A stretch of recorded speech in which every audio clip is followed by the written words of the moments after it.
अस्सलामुअलैकुम, सुबह खैर। कैसे आप सब लोग? ठीक ठाक हैं। कराची का मौसम औसम है जी। और क्या बात है कराची हाइट्स की कि कितने अरसे से हमें अल्लाह की रहमत से ये मौसम जो है वो बड़ा ज़बरदस्त बन रहा है। अगर ये जो इक़दामात हैं हमारे सियासतदानों के, अगर इंतज़ामिया प्लानिंग अच्छी करे सिटीज़ के हवाले से, स्ट्रक्चर के हवाले से, तो ये मौसम और इसका मज़ा जो है वो दुगना हो जाए, दुबाला हो जाए। तो आज की सुबह हुई है जी अच्छे मौसम के साथ, अच्छे मूड के साथ। तो अल्लाह करे ये मौसम जो है ऐसे ही अच्छा रहे। और कल रात को भी जो है वो हल्की हल्की बूंदाबांदी हो रही थी और कल दिन में भी जो है बूंदाबांदी थी। तो कराची का मौसम बड़ा ज़बरदस्त मौसम है। अच्छा जी, दिन का आगाज़ करते हैं इस दुआ के साथ कि अल्लाह ताला हमारी तमाम तर मुश्किलात जो है वो दूर फरमाए। और इसके अलावा आज के शो में हमारे साथ कौन मौजूद है? आज के शो में हमारे साथ एक बड़ी ज़बरदस्ती पर्सनैलिटी मौजूद है। ब्रेक के बाद जो है आपकी उनसे मुलाकात करवाएंगे और आप चाहें तो हमें लाइव कॉल भी कर सकते हैं, क्योंकि इनका ताल्लुक़ है जी MQM से और ये रिप्रेजेंट करती हैं MQM को, रहनुमा हैं और बड़ी ज़बरदस्त खातून है, बड़ी ज़बरदस्त पर्सनैलिटी है। तो यहाँ पर लेंगे एक ब्रेक और ब्रेक के बाद फिर आप हमें ज्वाइन करें, हम आपको ज्वाइन करेंगे। Will take a short break here, फिर मिलवाते हैं आपको ये ज़बरदस्त पर्सनैलिटी से। Welcome back. तो जनाब अब कुछ सिटी अपडेट्स आपके साथ में जो है वो शेयर कर लेते हैं। अच्छा, कराची के मौसम की बात हो गई, अब आपके साथ में शेयर करते हैं कि जो पेट्रोलियम मसनूआत हैं अब उनकी जो नई कीमतें हैं उनका ऐलान कर दिया गया है। डीज़ल जो है वो 2 रुपये 78 पैसे महंगा हो गया है। इसके अलावा डीज़ल की जो नई कीमत है वो 272 रुपये 77 पैसे हो गई है। अब हम जाएँ तो जाएँ कहाँ? कराची वाले करें तो करें क्या? बिजली है ना गैस है, और इसके अलावा परेशानी ही परेशानी है। अच्छा जी, अब कुछ बात कर लेते हैं फ़्लाइट ऑपरेशंस के हवाले से। फ़्लाइट ऑपरेशंस जो हैं वो आज आपको बताते हैं कि कौन कौन सी परवाज़ें जो हैं वो मनसूख हो रही हैं। तो जनाब, तकनीकी और ऑपरेशनल वजूहात के बायस आज कराची से रवाना होने वाली 4 परवाज़ें जो हैं वो मनसूख हो गई हैं और एक ताख़ीर का शिकार है, जिसमें कराची से जो है वो एक एयरलाइन है ET 695 वो मनसूख हो गई है। कराची से इस्लामाबाद एयरसेल की परवाज़ PF 123 वो मनसूख हुई है, जबकि कराची से लाहौर एयर ब्लू की परवाज़ PA 406 1 घंटे ताख़ीर के बाद 7 बजे रवाना होगी और कराची से इस्लामाबाद एयर ब्लू की परवाज़ PA 200 मनसूख, जबकि कराची से लाहौर एयर सियाल की परवाज़ PF 143 जो है वो मनसूख हो गई है। तो जनाब ये हैं सिटी अपडेट्स। और ओवरऑल जो कराची शहर का हाल है, ओवरऑल इस शहर के बारे में हम जिस तरह से बात करते हैं, मतलब अब तो ये हाल है कि बिजली की जो एलानिया लोड शेडिंग है वो की जा रही है, फिर गैर एलानिया लोड शेडिंग भी है। इसके अलावा पानी का मसला भी है, गैस के मसाइल भी हैं, ट्रैफिक जैम के मसाइल भी हैं, इंफ्रास्ट्रक्चर उसका बुरा हाल है। तो आज हमने सोचा कि हम अपने शो पे कराची के हवाले से कराची के स्टेक होल्डर्स में से MQM पाकिस्तान से एक बड़ी ज़बरदस्त पर्सनैलिटी MQM पाकिस्तान की जो MP हैं फौजिया साहिबा, उनको बुलाते हैं। तो इस वक्त वो हमारे साथ हमारे स्टूडियोज़ में मौजूद हैं, उनको वेलकम करते हैं। अस्सलाम वालेकुम, कैसी हैं आप? वालेकुम अस्सलाम, मैं बिल्कुल ठीक हूँ। आपका क्या हाल है? बिल्कुल ठीक ठाक। और बहुत अच्छी बात है कि हमारे साथ जो है आज फौजिया साहिबा मौजूद है। पर्सनली मुझे बहुत ज़्यादा पसंद है, मेरी बहुत ज़्यादा फेवरेट है। और जिस तरह से बात करती हैं या मसाइल के बारे में बात करती हैं ना, तो वाकई दिल करता है कि बंदा सुने भी और समझे भी। अच्छा, ये बताएं कि आज आप खैरियत से पहुँच गई? ट्रैफिक जैम तो नहीं मिला आपको? ट्रैफिक जैम बिल्कुल मिला है। मिला? और मुझे इन्होंने कहा था कि 10 बजे आपने यहाँ पहुँचना है। तो आइडली तो अगर 10 बजे मुझे पहुँचना था तो मैं तकरीबन 9:30 बजे भी निकलती तो मैं पहुँचे। मैं 9 बजे निकली हूँ। अच्छा, जिसके अब मैं पूरे टाइम पे यहाँ पहुँची हूँ। सही। तो अब यह है कि टाइम जो है आधा घंटा या 1 घंटा आपको मार्जिन रख के आना पड़ता है। एक तो ट्रैफिक जैम है, प्लस वो जो हमने सिंध गवर्नमेंट ने माशाल्लाह से जो रोड्स के ऊपर लेक्स का जो मंजर पेश कर रहे हैं तो वो लेक्स से घूमते हुए और खड्डों से घूमते हुए तो बचते बचाते हम अब पहुंच गए, वही ना। क्योंकि अब तो हमारे शो पे जो भी कोई गेस्ट आते हैं ना, तो उनसे मैं ये ज़रूर पूछती हूँ कि भाई आप टाइम से पहुँच गए, ट्रैफिक तो जैम नहीं मिला? ये पूछना बड़ा ज़रूरी है, क्योंकि जो करंट सिचुएशन हुई, चले बारिश से ही जो है ना वो स्टार्ट कर लेते हैं कि जो करंट सिचुएशन हुई और जिस तरह से दावे और वादे किए जा रहे थे कि जी हम तो अपने शो पे फौजी साहिबा बार बार ये बात कर रहे थे कि क्या हम तैयार हैं, रेन एमरजेंसी के लिए तैयार हैं, रेन डिज़ास्टर के लिए तैयार हैं। लेकिन फिर सिंध गवर्नमेंट की जानिब से ये कहा गया कि 40 to 50 मिलीमीटर जो बारिश है उसकी एब्जॉर्प्शन तो हम कर सकते हैं, लेकिन अगर उससे एक्सीड कर जाए तो फिर सबको पता है कि अगर ज़्यादा बारिश होगी तो ज़्यादा पानी आएगा। बिल्कुल आएगा। देखिए, सबसे मेरे ख्याल में अभी यहाँ सुबह में बैठे हुए हमें क्रिटिसाइज़ करने से बेहतर यह है कि हमें देखना है कि प्लानिंग कैसे हमें करनी चाहिए। हमारे यहाँ ये है कि लैक ऑफ प्लानिंग जो है वो बहुत वो है ज़रूर। जब मानसून की बारिशें हर साल आती हैं और हर साल कमोबेश हम इसी किस्म की बात करते हैं, खंबे गिर गए, लोग खुदा न खासा लोगों के लखते जिगर जो है वो इस दुनिया से चले गए, करंट लग गया, गटर टूट गए। मुझे ये समझ नहीं आती कि आपकी जो लोकल गवर्नमेंट है, जो पैरालाइज्ड को लोकल गवर्नमेंट है, वो उसका जो उसको फंड मिलता है वो क्या करते हैं? ना तो नाले साफ़ होते हैं, हाँ नाले साफ़ होते हैं। उन्होंने ये जहन में रख लिया कि इस हमारे अगर एरिया में हमारी पॉलिटिकल पार्टी के अगर लोग रहते हैं तो हम ये जगह साफ़ कर देंगे, और दूसरी पॉलिटिकल पार्टी के लोग रहेंगे तो वो एलियंस हैं, हम नहीं साफ़। जब तक इस सोच को हम अपने जहनों से नहीं निकालेंगे, हम ये देखेंगे कि ये पाकिस्तानी है सब, और पाकिस्तानियों को हमें ठीक इनको फैसिलिटेट करना है, क्योंकि इन्हीं की वजह से हम असेंबलीज में आए हैं। अब लोकल गवर्नमेंट सिस्टम का जो एक मसला है वो ये है कि वो इतना पैरालाइज्ड सिस्टम है कि यहाँ कोई भी आ जाए वो काम नहीं कर सकता।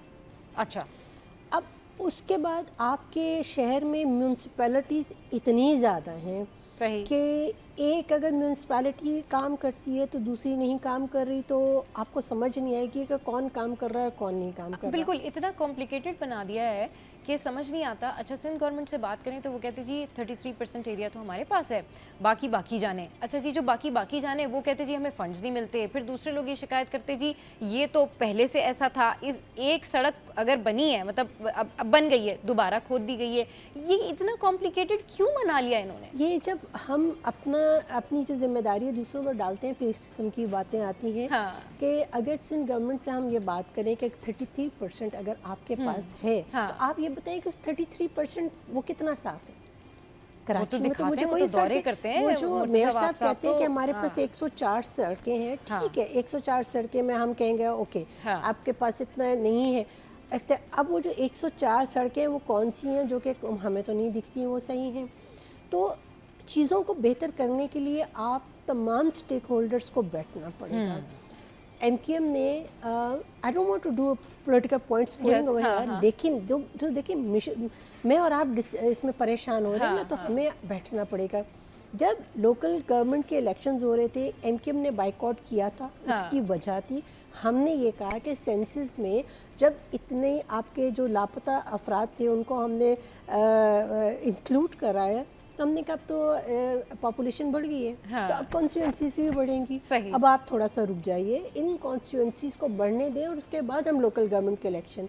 प्लस हमने ये बात की थी आर्टिकल 140A, बार बार ये बात कहते हैं कि इसको एक्सप्लेन कर देना था, उसमें मेयर के इख्तियारात को एक्सप्लेन कर देते, उसमें डेवोल्यूशन ऑफ पावर को एक्सप्लेन करते, जैसे कि NFC अवार्ड है, इसी तरह से PFC अवार्ड से आपके पैसे जो है CM के पास पार्क होने के बजाय नीचे की सतह पे पैसे आ जाते, चाहे वो किसी भी पॉलिटिकल पार्टी का शख्स आता मेयर बनता, उसके पास पैसे होते, उसके पास फंड्स होते तो काम करता। अब मसला ये है कि उस वक्त लोगों ने ये समझा कि ये पता नहीं क्या, उन्होंने हमारी बात नहीं मानी और इलेक्शंस हो गए और वही हाल हुआ जो हम पहले से प्रिडिक्ट कर रहे थे। तो आज वही है कि वो उनके पास ना फंड्स हैं ना कहाँ काम कर रहे हैं। बिल्कुल। अच्छा, मसला सारा ये है ना कि इतना मुश्किल कॉम्प्लिकेटेड सिस्टम बना लिया है, और आपको ख़ुद पता है कि जब आप जाती हैं मुख्तलिफ़ एरियाज़ में, आप रिप्रेजेंटेटिव हैं, रहनुमा हैं, MKM पाकिस्तान से हैं, और आपको पता है स्टेक होल्डर्स हैं, और एक डोमिनेंसी रही है माजी में भी बहुत ज़्यादा, लोग आपकी तरफ देखते हैं। क्यों नहीं अवाम के मसाइल उस तरह से हल हो पाते? क्योंकि आपसे तो वो अवाम भी इंटरेक्ट करती है ना, आप लोग तो वो लोग हैं जो अवाम के अंदर रहते हैं, जो अवाम की बात सुनते हैं, जो लोगों के लिए अवेलेबल होते हैं।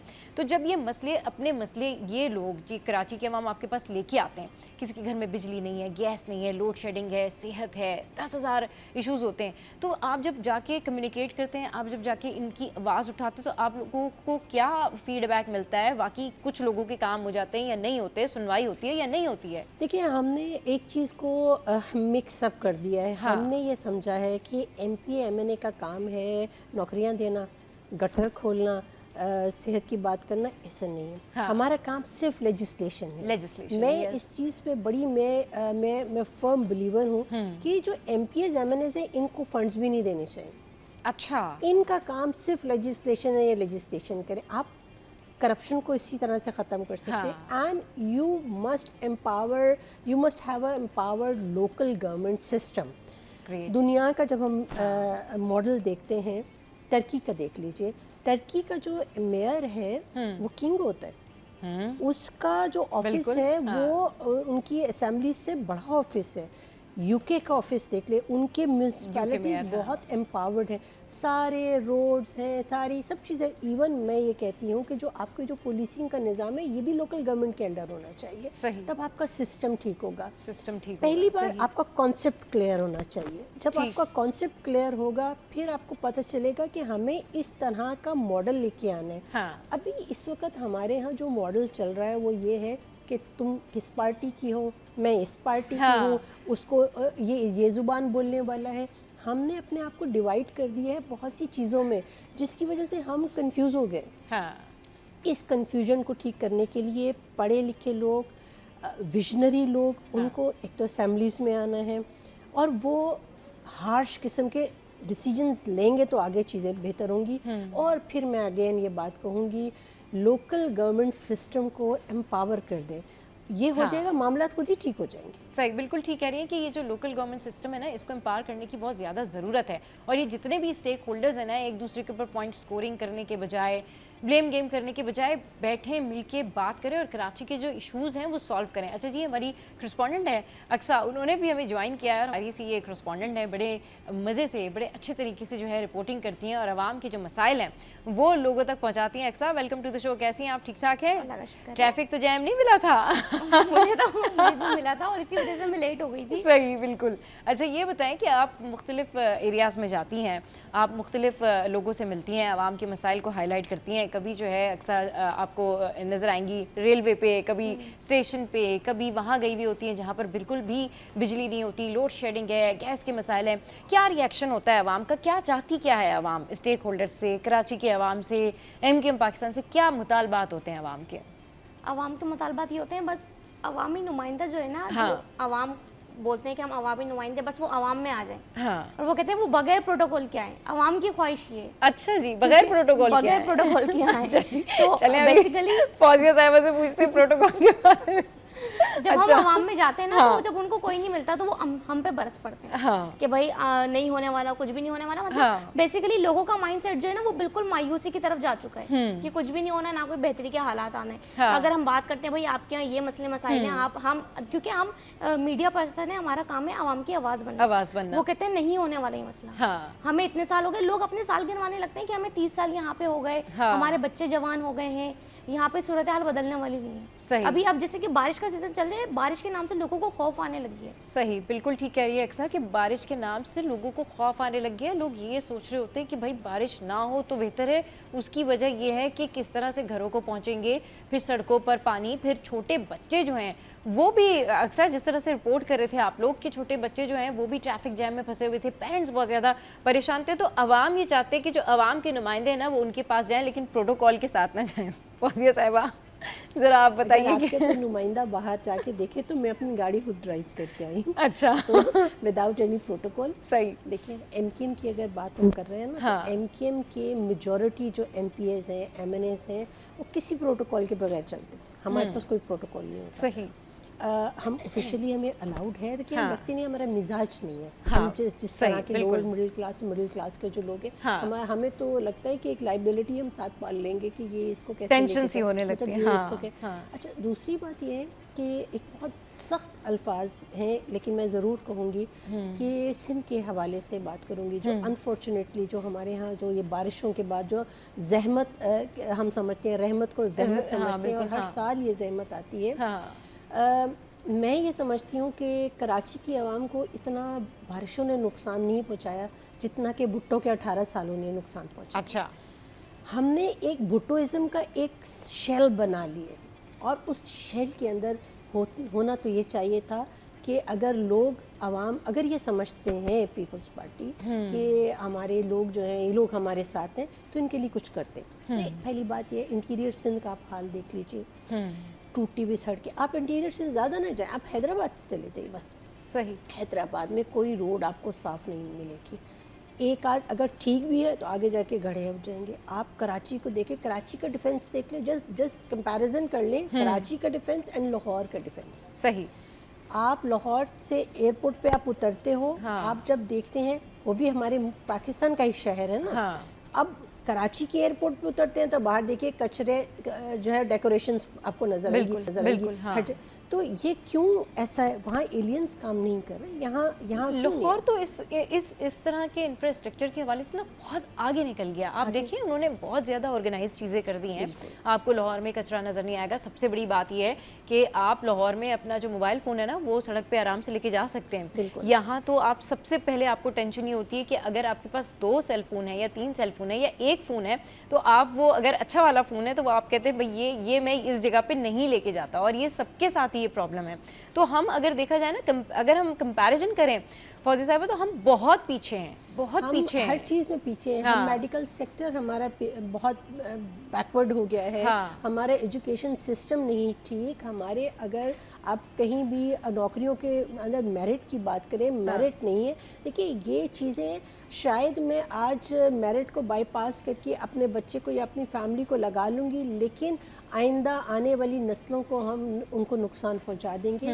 एक लम्हे के लिए तमाम सियासतदान ये सोचें कि मुझे मेरे पेरेंट्स ने कैसा पाकिस्तान दिया था और मैं अपनी औलाद को कैसा पाकिस्तान दे रहा हूँ, तो शायद तकलीफ़ हो जाएगी। आज आपकी जो नई जनरेशन है, they don't want to live in Pakistan, उनको पाकिस्तान से बाहर जाना है, उनको बाहर जाके पढ़ना है।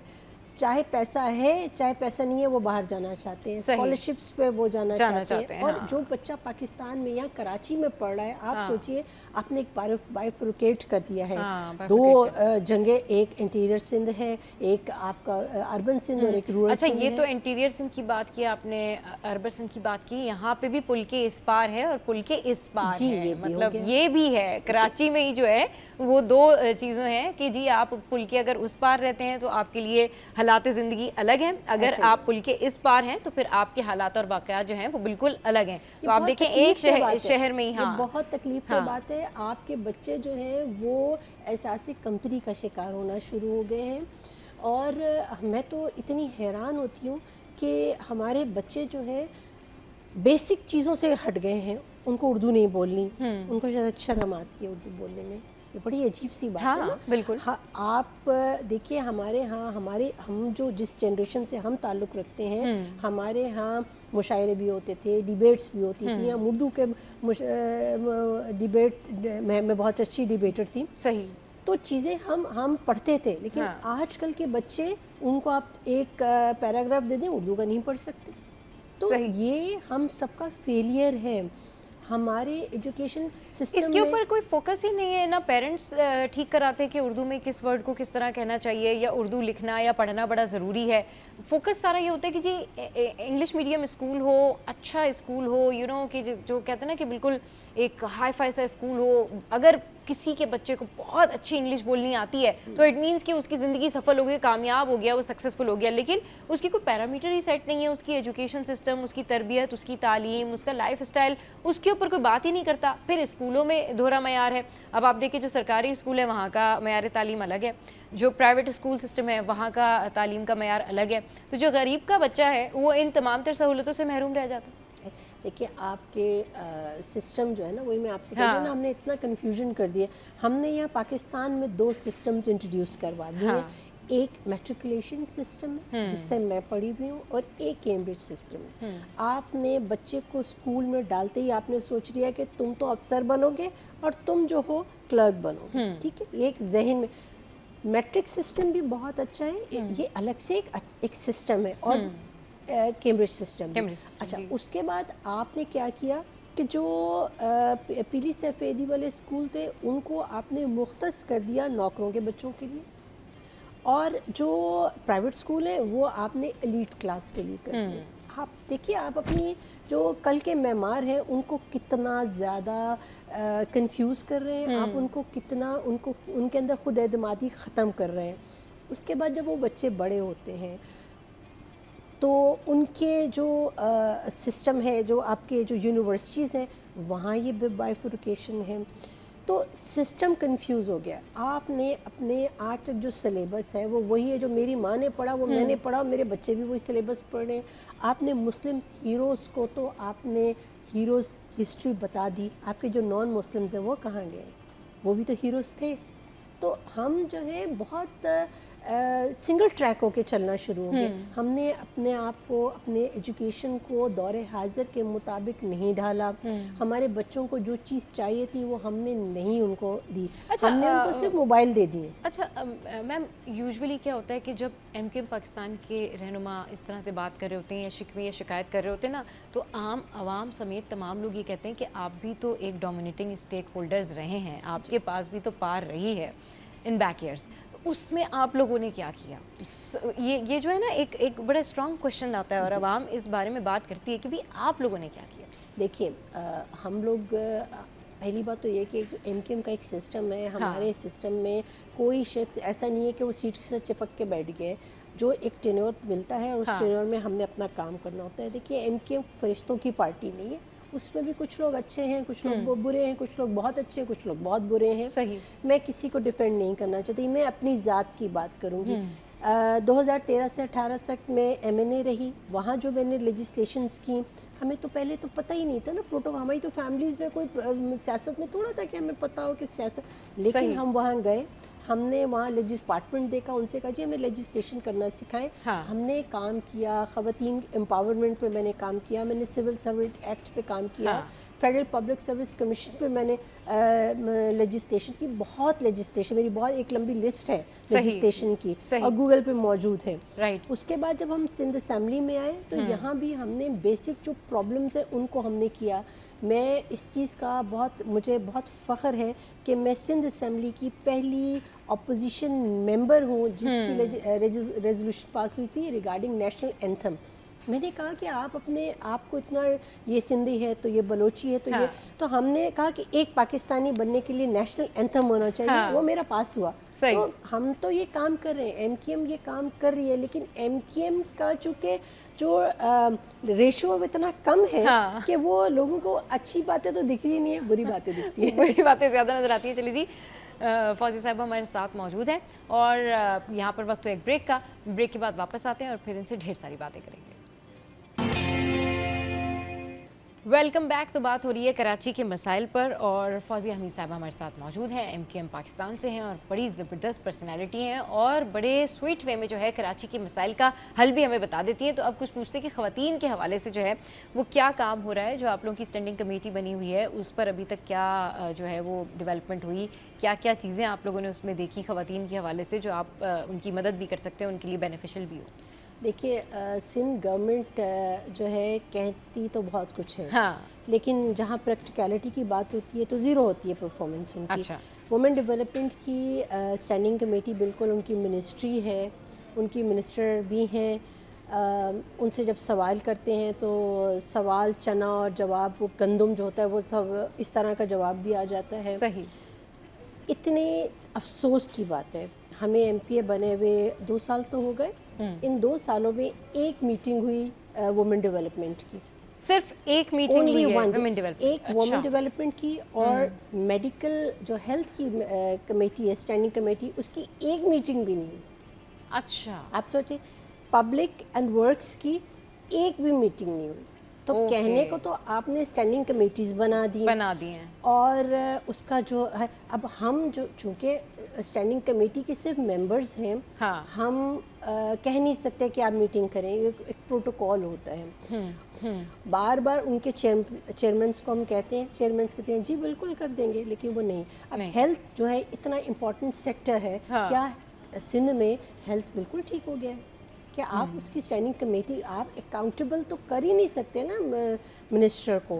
फिर वुमेन डेवलपमेंट इतनी इम्पोर्टेंट है, आपका जो सिंध का कल्चर है इतना एनरिच्ड कल्चर है। हमारी सिंध की खातून जो घर में रहती है, जिसको उसकी फैमिली अलाउ नहीं करती वो बाहर जाए, टेक्नोलॉजी का दौर है, घर में बैठ के अपना काम कर सकती है, घर में बैठ के वो ऑनलाइन बिजनेस कर सकती है।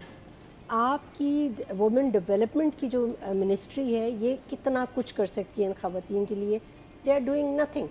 बट क्यों नहीं किया गया? मतलब अब विल नहीं है ना, आपकी विल नहीं है। अगर आपकी विल हो तो कहाँ से कहाँ हम पहुँच जाएं। मसला ये है कि जब आप एक एलीट क्लास से आएंगी, जो एक हमारे यहाँ जो प्रॉब्लम है, एलीट क्लास से जब आप आएंगी तो असेंबली में आपको जो लोअर क्लास के लोग हैं या लोअर मिडिल क्लास के लोग हैं, उनके प्रॉब्लम्स का अदराक ही नहीं हो सकता। आप ये चीज़ सोच ही नहीं सकते कि 15 महीने की जो 15 तारीख होती है उसके बाद वो महीना कैसे गुजारते हैं। बिल्कुल सही कह रहे हैं कि जब तक आप जाके ग्राउंड रियलिटी का अंदाज़ा ना करें, आप उन लोगों में ना बैठें, आप लोगों से बात ना करें या ख़ुद आप मिडिल क्लास से ना हो, तो तब तक आप रियलाइज़ नहीं कर सकते कि लोगों की कितनी मुश्किलात होती हैं। अच्छा, ये बताइएगा कि जो रिज़र्व सीट पे ख़वातीन होती हैं, इनकी कितनी पावर्स होती हैं और ये क्या कुछ मतलब इनके पास होते हैं कि ये अपने तौर पे लेजिस्लेशन कर सकती हैं, आइडियाज़ प्रेजेंट कर सकती हैं, डेवलपमेंट के लिए काम कर सकती हैं? देखिए, जो लेजिस्लेशन, जो वुमेन डेवलपमेंट, हाँ, ये जो रिजर्व सीट की ख़वातीन होती है, उनकी वही पावर्स होती हैं जो कि जनरल सीट पे आने वाली सिमिलर होती है। बस प्रॉब्लम सिर्फ एक डिफरेंस ये होता है कि इनकी कॉन्स्टिट्यूएंसी डिफाइंड नहीं होती। ओके, ये कहीं भी काम कर सकती है, कहीं भी काम कर सकती है। और जो जिनकी डिफाइंड कॉन्स्टिट्यूएंसीज होती हैं वो सिर्फ अपनी कॉन्स्टिट्यूएंसी में काम करते हैं। उनको जो अगर कोई फंड भी मिलता है तो उनको अपनी कॉन्स्टिट्यूएंसी के फंड मिलते हैं, लेकिन जो रिज़र्व सीट पे आती हैं वो, जैसे मैं हूँ रिज़र्व में, कराची में कहीं भी काम कर सकती है। अब उसका तरीकाकार पार्टी से खुद से वज़ा किया हुआ है। जैसे कि मुझे इन्होंने PS 110-109 दिया। अच्छा, वो पार्टी ही आपको असाइन कर देती है कि हम फिर उन इलाकों में जाते हैं, उन लोगों के काम करते हैं। या फिर ये होता है कि जो हमारे ऑलरेडी जो इलेक्टेड रिप्रेजेंटेटिव्स हैं, हम उनके साथ मिलकर काम करते हैं, उसी तरह लेजिस्लेशन करते हैं। अगर आप सिंध की, बल्कि किसी भी आप असेंबली की लेजिस्लेशन निकाल के देखें, बिजनेस देखें नेशनल असेंबली का या प्रोविंशियल असेंबलीज़ के बिजनेसेस का, 80 to 90% ख़वातीन करती हैं। उसमें सवालात हैं, उनकी कॉल अटेंशन है, उनके रेजोल्यूशंस हैं, इवन उनकी लेजिस्लेशन ख़वातीन कर रही होती हैं। यहाँ भी मैं आपको एक चीज़ बताऊँ, बड़ा दुख की बात है। वुमेन एम्पावरमेंट की हम बात तो करते हैं, बट वुमेन एम्पावरमेंट सिर्फ लफ्ज़ के हद तक है। वो ख़वातीन जो कि 5 साल रिज़र्व सीट पे आके काम कर लेती हैं, उनको प्रोटोकॉल का पता चल जाता है कैसे काम करना है। तो अगर आप एम्पावरमेंट की बात करते हैं तो आप नेक्स्ट इलेक्शन में उनको जनरल सीट्स पे कॉन्टेस्ट करवाएं। जनरल सीट्स पे हमने जब नेशनल असेंबली में थे, हमने ये लेजिस्लेशन की थी कि हर पार्टी को मुख्तस कर दिया जाए 5% कोटा, कि उसमें ख़वातीन को जनरल सीट्स पे लेके आएंगे, अदरवाइज़ उनका इलेक्शन नॉन एलॉइड हो जाएगा। अब ख़वातीन, ये पार्टीज़ ने क्या किया कि 5 क्या 10% दे दिया। अच्छा, कोटा उस जगह से जहाँ से वो जीत ही नहीं सकते। तो वुमेन एम्पावरमेंट तो ना हुई ना। सही। तो ये तो आप डिस्करेज करते हैं ख़वातीन को लेजिस्लेशन में। दुनिया भर की में जहाँ ख़वातीन हेड्स हैं, आप देखिए कि वहाँ उनकी मैनेजमेंट कितनी अच्छी। मैं न्यूजीलैंड की बात करूँगी, जब कोविड हुआ था सबसे अच्छी मैनेजमेंट उनकी थी। सही। तो मेरे ख्याल में ख़वातीन पे इनको जो है ट्रस्ट करना चाहिए और इनको एम्पावर करें डिफरेंट सेक्टर्स में। हम डरते हैं, घबराते हैं कि ख़वातीन अगर आ जाएंगी तो पता नहीं क्या हो जाएगा। कहीं नहीं जाएंगी। हमारा जो मजहबी और हमारे जो रवायती इक़दार है, उसके अंदर रहते हुए ख़वातीन बहुत काम कर सकती हैं। ख़वातीन बहुत काम कर सकती हैं। अच्छा, आपको क्या लगता है कि ख़वातीन के हवाले से इनके कौन से उस ख़ास सेक्टर पे काम करने की ज़रूरत है जो वाकई इनकी स्किल्स को मज़ीद बेहतर कर सकता है, इनकी परेशानियों को दूर कर सकता है? अब आप देखें, जब हम कंपैरिजन करते हैं ना मैम कि पंजाब में ये सारा कुछ हो रहा है, कराची में ऐसा है, लाहौर आगे निकल गया, तो लाहौर में आप देखें कि स्टूडेंट से लेके ख़वातीन तक के लिए उन्होंने कोई ना कोई स्कीम्स निकाली होती हैं, कोई ना कोई ऐसी एक्टिविटीज़ होती हैं जिससे ख़वातीन भी फ़ायदा उठा रही होती हैं, स्टूडेंट्स भी फ़ायदा उठा रहे होते हैं। हमारे यहाँ क्या है, इस तरह से कभी कोई आइडिया प्रेजेंट नहीं होता असेंबली में, कभी कोई बात नहीं होती कि कराची की ख़वातीन के लिए, कराची की फ़ीमेल स्टूडेंट्स के लिए, कराची की जो लड़कियां हैं उनके लिए हम क्या कुछ नया कर सकते हैं, क्या उनके लिए बेहतरी ला सकते हैं उनकी ज़िंदगी में? सबसे पहली बात तो ये है कि ख़वातीन के लिए मैं तो कहती हूँ कि जो टेक्निकल एजुकेशन है, इस पर ख़ास तौर पर इसको फोकस करना चाहिए। सही। ख़वातीन को, और मैं चूँकि MPhil भी कर रही हूँ वुमेन स्टडीज़ पे, तो उसमें मेरा जो मेन जो टॉपिक है, टॉपिक ऑफ इंटरेस्ट है, that is micro financing of women. ख़वातीन की अगर इस सेक्टर को हम उठा लें, हम कॉटेज इंडस्ट्री की हम बात करते हैं और हर साल रोते हैं। ख़वातीन जो घरों में बैठी हुई हैं उनको अगर हम एम्पावर कर दें, उनको हम बता दें कि टेक्नोलॉजी का इस्तेमाल कैसे है, आप टेक्नोलॉजी का इस्तेमाल करके मेन मार्केट तक उनको अगर हम कनेक्ट कर दें, हाँ। तो आप ये देखिए कि किस तरह से आपकी चेंजेस आती हैं। सही। वो ख़वातीन चाहे पंजाब की है, चाहे सिंध की है, चाहे बलूचिस्तान की है, वो ख़ातून जो है वो अपनी सिंपल अपनी एम्ब्रॉयडरी से इतना कमा लेगी कि एक आम खातून नहीं कमा सकती। स्किल्ड वर्कर्स, हाँ, हमें स्किल्ड वर्कर्स पे बहुत और स्किल डेवलपमेंट पे बहुत ज़्यादा काम करना है मिनिस्ट्री। लेकिन ये बात है ना कि जिस तरह से आप बात कर रहे हैं या बाकी पॉलिटिशियंस आते हैं बात करते हैं, ये बात ज़रूर होती है, लेकिन कभी देखा नहीं गया कि कराची की ख़वातीन के लिए, कराची की लड़कियों के लिए कभी कोई बात हुई हो असेंबली में, कोई रेजोल्यूशन पास हुआ हो, कोई लेजिस्लेशन जो है वो पास हुआ हो कि चलिए जी ठीक है बजट में इतना तो आ ही रहा है, इतना तो सहूलत दे ही देते हैं। देखिए मैन मेड सोसाइटी है। आप ये देखिए कि जो ख़वातीन हैं, जो आप सिंध की कैबिनेट देख लीजिए, कितनी ख़वातीन है सिंध की कैबिनेट ऑब्वियसली एक खातून है ना। तो बात ये है कि वो चाहते ही नहीं है कि ख़वातीन को एम्पावर करें। अच्छा, ये जो वुमेन डेवलपमेंट की जो मिनिस्ट्री थी, मैं समझती हूँ कि एक ऐसी खातून के पास होनी चाहिए थी जो कि अपनी बात मनवाए। सही। हम तो उनके साथ खड़े हैं, हम तो उनको कहते हैं कि जी आप लेट्स मूव फॉरवर्ड, हम आपके पीछे खड़े सपोर्ट के लिए। लेकिन बात ये है कि आपका जो कैप्टन है वही तरह लूला लंगड़ा है, तो हम बेचारे पीछे पैसेंजर्स बैठे हुए क्या करेंगे। सही। हमें ख़वातीन को मेरा ख्याल में असेंबलियों से बाहर निकल के तमाम NGOs के साथ मिल के हमें काम करना पड़ेगा। हमें ख़वातीन को पहले तो आइडेंटिफाई कर लें कि कहाँ कहाँ हमने उनका काम करना है, और हर खातून को हर छोटे छोटे डिस्ट्रिक्ट्स में जो है। असल में मसला ये मैम कि हम छोटे पॉइंट से लेके किसी बहुत बड़े इशू तक भी नाकाम नज़र आते हैं। अगर बहुत छोटी सी माइनर सा भी अगर हम इशू ले लेना कि जो यूनिवर्सिटी का पॉइंट होता है, कराची यूनिवर्सिटी का पॉइंट है, आप देखिए कि लड़कियों को कितनी ज़्यादा परेशानी होती है। मतलब उसमें भी वो जिस तरह से बैठी होती हैं लड़कियां, और फिर वो बुरे हाल में, अच्छा फिर पॉइंट भी उसकी भी हालत जो है ना वो अजीब हो रही होती है। तो अभी तक तो हम अपनी एजुकेशन की चीज़ों को बेहतर नहीं कर सके, तो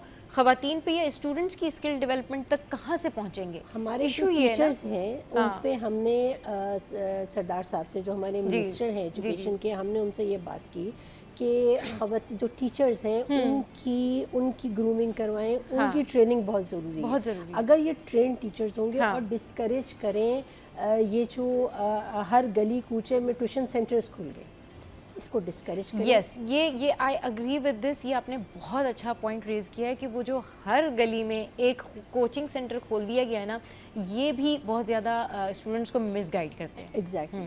क्योंकि देखिए टीचर जो है वो कॉलेज यूनिवर्सिटी में तो पढ़ा नहीं रहा, उसको पता है कि बच्चे वहाँ आएंगे तो मुझे प्राइवेटली इस चीज़ को मैं डिस्करेज करना है। और सरदार साहब ने इस चीज़ पे एग्री किया। सही। हमने उनको ये भी बात कही, हमने उनको प्रपोजल दिया था कि अगर इस पॉलिटिकल एफिलिएशन से मुबर्रा होकर हम बात करें, तो अगर आपसे स्कूल्स जो हैं, जो कराची के हम स्कूल्स की बात करते हैं। इशू ये ना, sorry to cut you off here, कि इशू ये ना कि अगर जो कॉलेजेस में, स्कूल्स में ही पढ़ाई नहीं होगी, तो फिर मजबूरन ये जो गली मोहल्ले के जो ये कोचिंग सेंटर हैं, जहाँ पर जिस तरह की नॉलेज दी जाती है, वो कहते हैं ना कि half of knowledge is dangerous, तो वो बड़ा डेंजर हो जाता है उस सेंस में। या तो जो ये मोहल्ले के अंदर कोचिंग सेंटर्स हैं या ये जो ट्यूशन सेंटर्स हैं, ये वाकई अप टू दी मार्क हों, ये वाकई उस तरह से तालीम दे रहे हों जहाँ पर जाके कोई फ़ायदा भी हो रहा हो। ये लोग भी वही होते हैं कि जो बहुत ज़्यादा ट्रेंड नहीं होते, मास्टर्स नहीं होते, तो फिर उससे ये और कॉन्फिडेंस जो है वो शेक हो जाता है उन स्टूडेंट्स का। चले इस हवाले से मज़ीद बात करेंगे, लेकिन एक छोटे से ब्रेक के बाद हमारे साथ रहिए। Welcome back. तो बात हो रही है भाई एजुकेशन सिस्टम की, और एजुकेशन सिस्टम में अगर कॉलेज और स्कूल में अच्छे टीचर्स होंगे तो डेफिनेटली फिर ये जो कोचिंग सेंटर्स हैं या ट्यूशन सेंटर्स हैं, यहाँ जाने की ज़रूरत नहीं पड़ेगी। लेकिन क्या करें, क्योंकि एजुकेशन सिस्टम जो है उसमें ही इतनी खामियां हैं, तो फिर वालिदैन भी मजबूर हो जाते हैं और फिर बच्चे भी मजबूर हो जाते हैं। तो क्या समझती हैं आप कि ये कब तक बेहतर हो जाएगा? वैसे मैं एक बात यहाँ ऐड ऑन करना चाहूँगी कि आमिर भाई जब आए थे, आमिर सिद्दीकी, तो वो ये कह रहे थे कि 2006 और 2027 में, 2026 और 2027 में कराची जो है वो दुबई जैसा बनने जा रहा है। सो अग्री करती हैं आप उनकी इस बात से? देखिए अगर मेहनत करेंगे तो बिल्कुल बन जाएगा। अच्छा। लेकिन ये है कि हमें सबसे पहली चीज़ कि हमें एक पाकिस्तानी बन के हमें काम करना पड़ेगा। हमने अपने दिमाग को ये फोकस करना है कि हमने आवाम की खिदमत के लिए हम आए हैं, तो फिर हमें काम करने हैं। प्लस हमें प्रायोरिटाइज करने हैं, 1 2 3 ये हमारे प्रॉब्लम्स है और इन प्रॉब्लम्स का हल क्या है। टेबल टॉक पे बैठे हैं, बचाए ये कि हम यहाँ बैठ के, देखिए यहाँ बैठ के मैं 4 घंटे क्रिटिसाइज कर सकती हूँ, उसका कोई फ़ायदा ही नहीं है। फ़ायदा नहीं। आप सोल्यूशन की तरफ आइए। सही। जो मसले हैं, बारिश का जो मसला वो मैंने आपको बताया कि उसको हल करने का तरीका, आप लोकल गवर्नमेंट को एम्पावर करें। एजुकेशन की हम बात करते हैं, हम उसमें एजुकेशन में हमें पहले तो सिलेबस को रिवाइज करने की ज़रूरत है। सही। उसके बाद हमें जो है फोकस करना है, क्योंकि हमें ये चीज़ देखनी है कि हमारे बच्चे ख़ास तौर पे उर्दू में से क्यों इतना भाग रहे हैं, उसको फोकस करें, क्योंकि एक लैंग्वेज की डेथ हो जाएगी अगर आपके बच्चे नहीं मसला सारा ये कि स्कूल सिस्टम में भी उर्दू पे उतनी तवज्जो दी नहीं जाती है। उनका सारा फोकस इंग्लिश के ऊपर होता है कि आपने इंग्लिश सीखनी है, इंग्लिश बोलनी है और इंग्लिश पढ़ने से ही आप आगे जाएंगे। एक्चुअल में प्रॉब्लम ये अगर इंग्लिश पढ़ने से ही जाती है ना, तो वो गोरे बाथरूम नहीं साफ कर रहे होते। हाँ, बिल्कुल सही कह रही हैं। हम लोगों को यहाँ से बुलाते भी नहीं ना। अगर सिर्फ इंग्लिश ही क्राइटेरिया होता, ऐसा नहीं है। आपको पहले कॉन्फिडेंस होना चाहिए कि मेरी जो जुबान है, जो मैं बोल रही हूँ, वो मुझे उस पर फख्र है। उर्दू बोले तो आप बेहतरीन उर्दू बोले, अंग्रेज़ी बोले तो बेहतरीन अंग्रेज़ी बोले, तो तब आप समझेंगे कि आप एक बेहतरीन, आपकी अपब्रिंगिंग बहुत अच्छी हुई है। ये तीतर बटेर जो थे ना, कुछ नहीं होता। आजकल तो हमने अपनी उर्दू को स्लैंग में बोलना शुरू कर दिया। हमने उर्दू का जो लबो लहजा, मैंने ये करा और मैंने वो करा और तुम, ये चीज़ें ये तकलीफ देती हैं। अच्छा, और लोग माइंड भी नहीं करते मैम, इस चीज़ को माइंड भी नहीं करते। मैंने ये काम करा है, भाई करा क्या होता है, मतलब मैंने ये काम किया है। हम लोगों को तो घर में बचपन से ही डांट पड़ती है, ऐसे नहीं कहते, ऐसे अदायगी होती है, ऐसे नहीं, तलफ़्फ़ुज़ साफ़ होना चाहिए, छोटा काफ बड़ा काफ। लेकिन अभी अगर आप किसी से पूछ लें तो ही और शी विल माइंड इट कि ओके फाइन, ऐसे ही होता है। तो आपकी जो भी लैंग्वेज है, जो भी लैंग्वेज है, मुझे मेरा ख्याल में मेरी स्पेशलिटी होगी। मैं इस वक्त बहुत सी 2-3 लैंग्वेजेस और भी बोल लेती हूँ। अरे वाह, कौन कौन सी लैंग्वेजेस ये तो आपने हमें अभी बताया। आपको जो बोलना है ना, वो उसके लहजे में ढल के बोले, तभी मजा आएगा। वैसे आप बताएं कौन कौन सी लैंग्वेज? मैं इनको जुबान बहुत अच्छी बोलती हूँ। मैं शायरी हिंद को मैं कर लेती हूँ और खैर मैं उर्दू में भी शायरी कर लेती हूँ। तो बस फिर शायरी कर लेती तो कोई एक शेर तो सुना दे। तो उसमें ये चीज़ें हैं कि आपको जो भी चीज़ करनी है बेहतरीन अंदाज से करें। सही। हम चाहे किसी भी रंग, आप जिस शोबे से ताल्लुक़ रखती हैं, आप उस शोबे के एम्बेसडर हैं। राइट। मैं जिस शोबे से ताल्लुक़ रखती हूँ, मैं उस शोबे की एम्बेसडर हूँ। मैं जिस पॉलिटिकल पार्टी की मैं एम्बेसडर हूँ, और अगर मैं पाकिस्तान से बाहर जाती हूँ तो मैं पाकिस्तान की एम्बेसडर हूँ। तो हमें पाकिस्तान को प्रमोट करना है। हमें उस ग्रीन पासपोर्ट पे हमें फ़ख्र होना चाहिए, क्योंकि हमारे माँ बाप ने, हमारे आबा व अजदाद ने, देखिए बहुत कुर्बानियाँ दे के इस पाकिस्तान को हासिल किया है। सही। मेरे वालिद साहब ने 1970 की जंग भी लड़ी है और 1965 की जंग भी लड़ी है। तो हमें पता है कि जब आपके वालिद जब जाते हैं ना जंग पे, उस वक्त हमारे घर का क्या हाल होता था, हमें पता था कि क्या है जंग चल रही है ना। तो 70 तो खैर हमने जो है, सॉरी 70 नहीं, 71 की जंग, तो उसमें चीज़ें पता थी। मेरे जब भाई आर्मी में गए तो हमें पता था। मैंने अपने भाई से एक दिन ये बात की, छोटी सी बात है बताने के लिए कि आपके ना आप मुल्क से आपको मोहब्बत होनी चाहिए। There is no question about it कि आप पाकिस्तान से गए। मैं बहुत इमोशनल होती हूँ। मेरे भाई की बैरेट का वो रेड कलर का था, तो मैंने उनसे कहा कि रेड क्यों है आपका ना, तो उन्होंने कहा इसलिए कि जब जंग होती है ना, दुश्मन आता है तो हमारा जो खून है वो इस बैरेट रेड की तरह खून की नदियाँ हम बहा देते हैं और हमें अफसोस भी नहीं होता। तो मैं रोना शुरू होगी कि आप जब जंग होगी तो मैं आपको नहीं जाने दूंगी। उन्होंने कहा क्यों नहीं जाने दूंगी, मैं तो सबसे पहले जाऊंगा। तो ये जज्बा हमारे अंदर ख़त्म होता जा रहा है। हम मशरिक में, हम बिल्कुल बाहर जाएं, अपने बच्चों को भेजें, लेकिन उनके ऊपर इतना पक्का रंग पाकिस्तान का डाल के जाएं कि कहीं भी जाएं तो वो पाकिस्तानी कहलाएं। पाकिस्तान है तो हम हैं, पाकिस्तान नहीं है तो कुछ भी नहीं है। कुछ भी नहीं है, बिल्कुल। इसकी जो बेस्ट एग्जांपल है ना, वो ये है कि आप देखें कि जब भी हमारी जो यूथ है या हमारे स्टूडेंट्स हैं, जब आप उनमें जोश वलवला देखती हैं, जिस तरह से भी रिसेंटली जो ये इंडिया पाकिस्तान की जंग हुई, उसमें जो जोश वलवला देखा, व्हाट वाज दैट, हर पाकिस्तानी जो है उसकी बॉडी लैंग्वेज पॉजिटिव थी। एग्जैक्टली हर पाकिस्तानी जो है वो इतने ज़बरदस्त तरीके से उसने रिएक्ट किया कि हमारे पड़ोसी मुल्क में अभी तक हैबत तारी है कि मतलब इनकी जो कौम है, इनकी जो नेशन है, ये हर मुश्किल के वक्त में यूनाइटेड हो जाते हैं। तो ये बहुत होना चाहिए। और जिस तरह से मैम कह रही है ना कि पैशन होना चाहिए और एक आपका पैशन नज़र भी आना चाहिए। हमारे यहाँ वाकई आप सही कह रही हैं कि कहीं ये जज्बा कहीं मध्यम होता चला जा रहा है और लोग शायद उतने पैशनेट नहीं रहे, क्योंकि शायद कराची के मसाइल बड़े ज़्यादा हैं या शायद लोग बहुत ज़्यादा एंजाइटिक हो गए, तो उस वजह से बस ये कहते हैं कि नहीं, we want to go out, हमको तो बाहर जाना है, हम बाहर चले जाएंगे तो हमें क्वालिटी ऑफ लाइफ मिल जाएगी। अगर हमारे पॉलिटिशियंस, आप लोग, कराची के तमाम स्टेक होल्डर्स मिलकर एक जामे पॉलिसी बना लें, एक मिल के कोई कंबाइन पॉलिसी बना लें कि कराची कैसे बेहतर होगा, तो ये वाकई बेहतर हो सकता है। लेकिन आप लोग क्यों नहीं मिलते, बैठते, टेबल टॉक करते, कोई इसका सोल्यूशन निकाल लेते? देखिए, सबसे पहली चीज़ तो ये है कि जो कराची है उसका हुजूम वो इतना बड़ा हो गया है, कराची ब्लीड करना शुरू कर दिया। मज़ीद कराची लोगों की पॉपुलेशन को बर्दाश्त नहीं कर सकता। जितना बड़ा ये कराची है, इतने बड़े बड़े तो शहर हैं, कंट्रीज़ हैं ना। हमें पहली बात तो यह है कि इसको सोचना है कि हमने क्या 1947 से आज तक इतने ही शहर रखने और इन्हीं को ही जो है ओवर पॉपुलेटेड, ओवर कंजस्टेड करते जाना है। और फिर हम कहते हैं जी सीवरेज का सिस्टम ठीक नहीं है, पानी नहीं आ रहा। आपको नए शहर आबाद करने हैं, आपको नए एडमिनिस्ट्रेटिव यूनिट्स लेके आने हैं ताकि बर्डन कम हो, नंबर 1। नंबर 2, आप अपनी यूथ के लिए कोई नेशनल यूथ पॉलिसी लेके आएँ, उसमें आप यूथ को इंगेज करें डिसीजंस में, जो डिसीजन ले रहे हैं उसमें यूथ को इंगेज करें।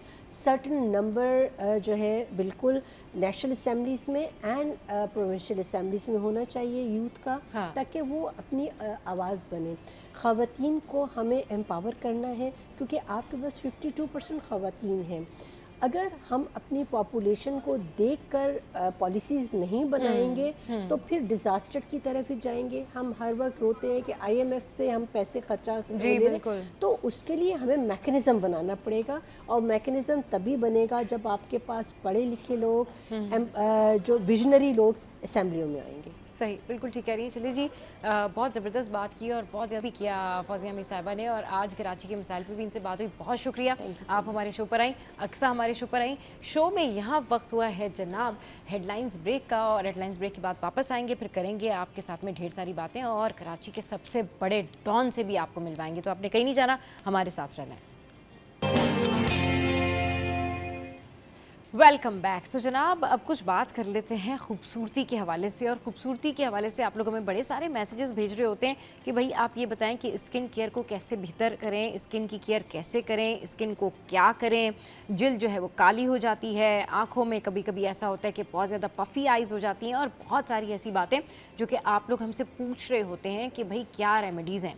तो आज मैं आपके साथ में जो एक रेमेडी शेयर करने जा रही हूँ, ये बहुत ज़बरदस्त और बहुत अच्छी रेमेडी है, और ये आँखों की एलर्जी के हवाले से है।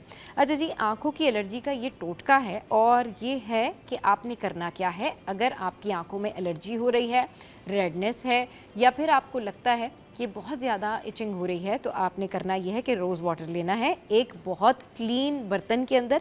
फिर आपने गुलाब का जो अर्क है, यानी ये जो रोज़ वाटर है, उसके चंद कतरे यानी few drops of rose water वो आपने डालने हैं, और फिर आपने उस पानी में दिन में 2 से बार अब उसी पानी से आँखों को धोना है। मतलब आपने अपने हाथ भी अच्छी तरह वॉश करने हैं, और फिर आपने जो है वो आँखों को अपनी धोना है। और फिर अगर आप चाहें तो जो कॉटन पैड होता है, यानी कि जो रुई है, वो भी आप डुबो के रोज़ वाटर के अंदर रख के और फिर उसको अपनी आँखों पर रख सकते हैं। और तकरीबन 10 मिनट भी अगर आप रख लेंगे तो इससे क्या होगा कि आपकी आंखें जो लिथार्जिक हो जाती हैं, उनकी जो थकन है वो भी दूर हो जाएगी, एलर्जी भी दूर हो जाएगी, जो आपको इरिटेशन हो रही है वो भी ख़त्म हो जाएगी।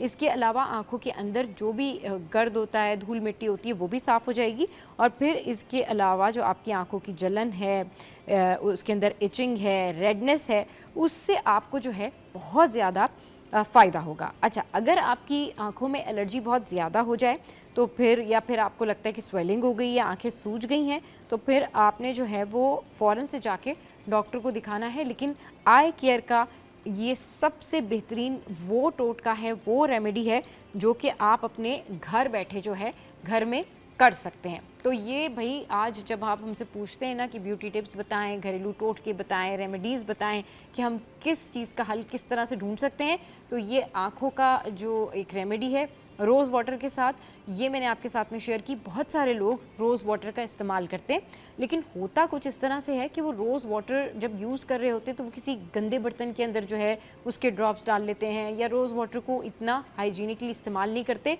या फिर वो अच्छी जगह से जाकर अच्छी कंपनी से रोज़ वाटर नहीं लेते। इस वजह से उनको ये भी प्रॉब्लम होती है कि उसका जो इफ़ेक्ट है वो उतना ज़्यादा पावरफुल नहीं होता या जल्दी नहीं होता। अच्छा जी, अब जल्दी जल्दी जिस चीज़ का इफ़ेक्ट होता है ना वो है बारिश। जी हाँ, बारिश जो होती है ना उसका इफ़ेक्ट ये होता है कि मूड अच्छा हो जाता है और उसके पॉजिटिव इम्पैक्ट्स पड़ते हैं। लेकिन स्पेशली कराची में जब भी बारिश हो तो हम अपने प्लेटफॉर्म से आपको ये मैसेज देना चाहते हैं कि आपने करनी है बहुत ज़्यादा एहतियात। बारिश में आपने बहुत एहतियात करनी है, और बारिश में आपने क्या एहतियाती तदबीर जो है वो है उनको इख्तियार करना है। बारिश में आपने ये करना है कि मौसम ज़रूर इंजॉय करें, लेकिन जब भी आप छत पर जाएं तो गैर ज़रूरी जो तारें होती हैं उनको ना छुएं। अगर आप बारिश हो रही है तो गैर ज़रूरी सफ़र से गुरेज करें। बारिश हो रही है और आपको बताया गया है कि जो रेन स्पेल है वो ख़तरनाक है, वो ज़्यादा बारिश बरसाने वाला सिस्टम बन रहा है, तो फिर आप सफ़र पे ना जाएं। आप जो बच्चे हैं उनको स्कूल्स ना भेजें अगर उनके स्कूल्स बहुत दूर हैं और उनकी जो गाड़ियां जिस तरीके से हमने रिसेंटली देखा कि स्टक हो जाती हैं। इसके अलावा आपने जो बारिश का मौसम है उसमें ये करना है कि जो लोग बिल बोर्ड्स के नीचे से गुजर रहे होते हैं या बिल बोर्ड्स के आसपास होते हैं वहाँ से वो हट जाएँ। बारिश के मौके पर अगर आप रोड पर हैं तो सबसे पहले आप अपनी सेफ्टी रखें। बारिश के मौके पर यानी अगर बारिश हो रही है तो घर में किसी भी मशीनरी को आप नहीं हाथ लगाएं, चाहे पानी की मोटर है, जनरेटर है या फिर दीगर चीज़ें हैं। और जो आपका फ्रिज है उसकी कोशिश किया करें कि वायर जो है अगर जब लोड शेडिंग हो रही होती है तो वो आप निकाल दें, क्योंकि जब लाइट आती है और स्पार्क होता है तो बहुत सारी चीज़ों में ऑलरेडी करंट भी होता है। अच्छा, बारिश के दौरान आपने देखा होगा कि बहुत सारे तार जो हैं वो पानी में पड़े हुए होते हैं, तो आपने उनको भी हाथ नहीं लगाना। जहाँ पर पानी जमा हो जाता है ना वहाँ पर भी आपने बारिश के दिनों में नहीं जाना कि कोई पानी जमा हुआ है, उसमें बहुत ज़्यादा बैक्टीरियाज होते हैं, उसमें बहुत छोटे छोटे से जानवर होते हैं, उसमें बहुत ज़्यादा गंदगी होती है। तो आपने बारिश को एंजॉय करना है।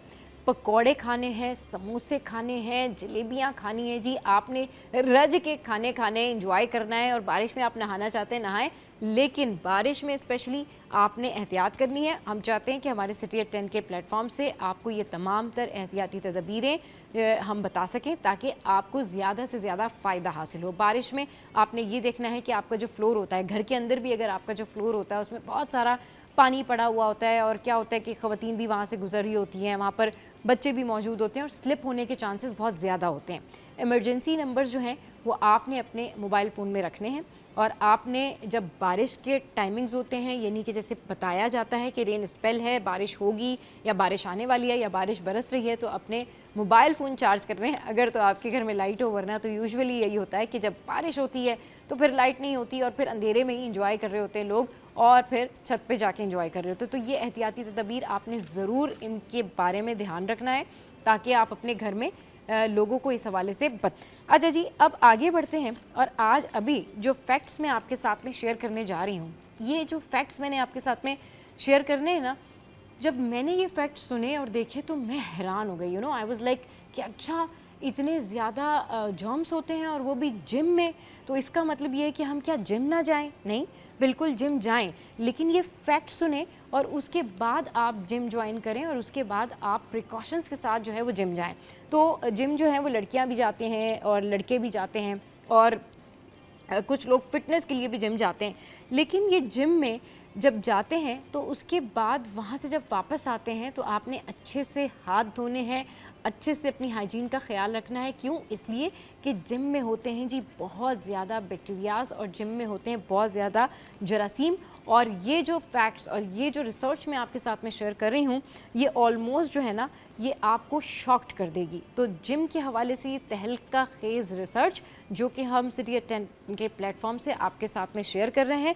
तो आपको बताते हैं कि जो जिम के इक्विपमेंट्स हैं उसमें बेशुमार बैक्टीरियाज होते हैं और ये एक ऐसी हकीकत है जिसके ऊपर यकीन करना ना मुश्किल हो गया था। ख़वातीन और लड़कों में बढ़ती हुई बीमारियां जिम की वजह से होती हैं अक्सर, क्योंकि वो वहाँ पर जो इक्विपमेंट्स होते हैं उनको इस्तेमाल करते हैं और साफ़ नहीं करते। अच्छा जी, क्या होता है कि जो जिम के 27 पीसेज ऐसे होते हैं, यानी 27 पीसेज ऐसे होते हैं जिन पर लाखों जरासीम होते हैं पर स्क्वायर इंच। अच्छा, बाथरूम फॉसेट से ज़्यादा जरासीम ट्रेड मिल पे होते हैं, कैन यू इमेजिन। और 74% ज़्यादा ट्रेडमिल करने वाले ज़्यादा ख़तरे में होते हैं, यानी जो लोग ज़्यादा ट्रेडमिल करते हैं उनको ज़्यादा जरासीम लगने के चांसेस होते हैं। अच्छा जी, फिर इस हवाले से आपने क्या करना है कि आपने हाथ अपने लाजमी धोने हैं। एक्सरसाइज जो बाइक्स हैं उस पे 39 मरतबा ज़्यादा जरासीम पाए जाते हैं किसी कैफेटेरिया ट्रे से। सोचें, आपकी जो एक्सरसाइज बाइक्स हैं उसके ऊपर भी इतने जरासीम होते हैं, इतने बैक्टीरियाज होते हैं।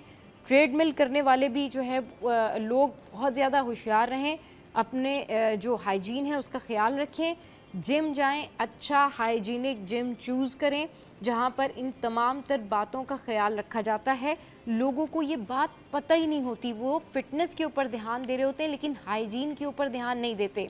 तो जिम के जो इक्विपमेंट्स हैं उसमें बैक्टीरियाज बेशुमार होते हैं और ये भी कहा गया है कि जिम जाने वाले लोग जब वापस आते हैं तो वो बहुत ज़्यादा उनके अंदर जरासीम होते हैं, बैक्टीरियाज होते हैं। और जो लोग अपनी फ़िटनेस का ख्याल रख रहे होते हैं और हाइजीन का ख्याल नहीं रखते तो वो इस हवाले से बहुत ज़्यादा बीमार हो जाते हैं और उनमें दीगर बीमारियां जो हैं वो आ जाती हैं, जैसे कि मैदे की बीमारी है। ज़ाहिर है, जब आप सफाई का ख्याल नहीं रखेंगे और इतने ज़्यादा जरासीम आपको लगेंगे तो डेफिनेटली फिर आपकी जो इनर हेल्थ है वो हो जाएगी जनाब मुतासिर। तो ये मैंने जो है रिसर्च आपके साथ में शेयर की। तो जिम जाएं एहतियात के साथ, और जिम जाएं तो वापस आकर ज़रूर अपने आप को अच्छे से अपने हाथ धोएं, मुंह धोएं और हो सके तो ज़रूर आपको मतलब जब आपको जो स्वेटिंग हो रही होती है तो जब आप अपने बॉडी को ड्राई कर लें तो ज़रूर आप नहाएं और ये बहुत ज़रूरी है।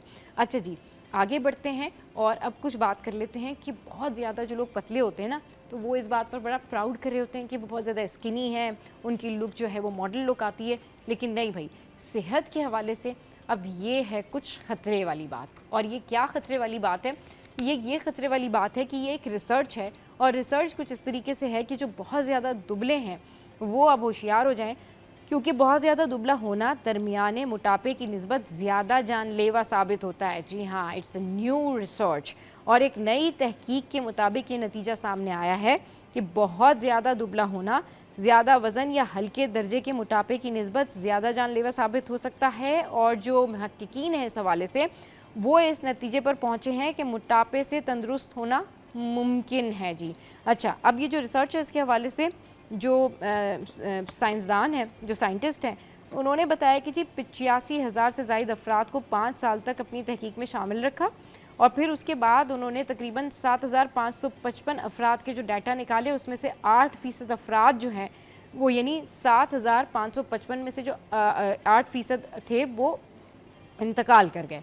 अब तहकीक में शामिल अफराद में से 81.4% ख़वातीन थीं और मुताल्लिक़ के आगाज़ में उनकी औसत उम्र जो थी वो 66.4 थी। तो ये जनाब एक न्यू रिसर्च है और इसकी जो एक इंटरेस्टिंग चीज़ है वो ये है कि वो अफराद जो सेहतमंदाना रेंज के बिल्कुल नीचे थे और उनका BMI जो है 18.5 से 20.0 था, उनमें मौत के इम्कानात जो थे वो दुगने थे। तो भाई सेहत का आपने रखना है ख्याल और आपने ऐसा नहीं करना है कि आप अपनी सेहत का ख्याल ना रखें और बहुत ज़्यादा दुबले होने के चक्कर में आप अपनी सेहत से जो है वो हाथ धो बैठें। तो बहुत ज़्यादा दुबले होने से थोड़ा बहुत मोटा होना जो है वो बेहतर है। मतलब जैसे अभी आप देख रहे थे हमारी फुटेज में कि एक बंदा है, उसका पूरा रिब केज जो है वो अंदर धंसा हुआ है, बॉडी जो है ऐसा लग रहा है जैसे कि पता नहीं उसने कितने दिनों से खाया पिया नहीं, बिल्कुल अंदर धंस गई है। तो अपने आप को हेल्दी रखें, फिट रखें, बहुत दुबले होने के चक्करों में ना पड़ें। अच्छा जी, अब कुछ बात कर लेते हैं हम इंडिया वर्सेस पाकिस्तान। अभी जो मैच हुआ है उसमें हुआ क्या है? अच्छा जी, अभी जो मैच हुआ है उसकी जो करंट अपडेट है वो मैं आपके साथ में शेयर करती हूँ। और इस मैच की करंट अपडेट ये है कि जिस तरीके से इंडिया ने मुजाहरा किया अपने छोटेपन का और जो मोदी की छोटी सोच है उसका मुजाहरा किया गया मैच में, अब इसके बाद पाकिस्तान की जानिब से एहतजाज किया गया अब जब हम अगर डिकोड करें ना इस सारे इशू को कि जो इंडियन कैप्टन था उसने हाथ क्यों नहीं मिलाया और सारा कुछ क्या हुआ था, तो इसकी कड़ी कहाँ से लेके कहाँ जाके मिलती है ये मैं आपके साथ में शेयर करती हूँ। हुआ कि कुछ इस तरीके से कि जब टॉस के लिए स्काई आया, मतलब जो उनका कैप्टन था वो वहाँ पर मौजूद था, और फिर उसके बाद जब सलमान अली आगा ने टॉस जीता तो होता है ऐसे है कि उस टाइम पर भी हैंडशेक होता है और उसके बाद जब वापस जा रहे होते हैं दूसरा कैप्टन आ रहा होता है तब भी हैंडशेक होता है। लेकिन इंडिया की जानिब से ऐसा नहीं किया गया। तो जो मैच रेफरी है एंडी बायक्रफ्ट, उनकी जानिब से कहा गया हमारे जो कैप्टन है सलमान अली आगा उनको कि जी आपने हाथ नहीं मिलाना।